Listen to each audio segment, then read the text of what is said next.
ಕಾಯಕವೇ ಕೈಲಾಸ ಎಂದು ಬಸವಣ್ಣ ಹೇಳ್ಯಾರ. ತ್ರಿಕಾಲದಲ್ಲಿ ಶಿವಪೂಜೆ ಮಾಡಿ ನಿತ್ಯ ಅಂದಾರ. ಭಕ್ತವತ್ಸಲ ಭಗವಂತ ಮೈ ತುಂಬ ಭಸ್ಮ ಹಚ್ಚಕೊಂಡ, ಆಯಾ ಕಾಲಕ್ಕ ಹುಟ್ಟಿ ಬರ್ತಾನ ಹೊಸ ರೂಪ ಹೊತ್ತುಕೊಂಡ.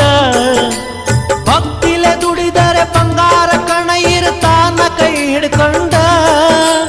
ಸಂಗಮ ದೇವನ ಮಹಿಮೆ ಏನಂತ ಹೇಳಲಿ ತಿಳ್ಕಂಡ, ಏನಂತ ಹೇಳಲಿ ತಿಳ್ಕಂಡ. ಮೂರು ಬಟ್ಟ ವಿಭೂತಿ ಒಳಗ ಸಂಗಯ್ಯ ಇರ್ತಾನ. ಹಣಿಮ್ಯಾಗ ಹಚ್ಚಿದ ವಿಭೂತಿ ಬೆಳಕಲ್ಲಿ ಪರಶಿವ ಕಾಣ್ತಾನ. ಬಸವಣ್ಣ ಕೈ ಮಾಡಿ ಕರಿತಾನ, ಬಸವಣ್ಣ ಕೈ ಮಾಡಿ ಕರಿತಾನ.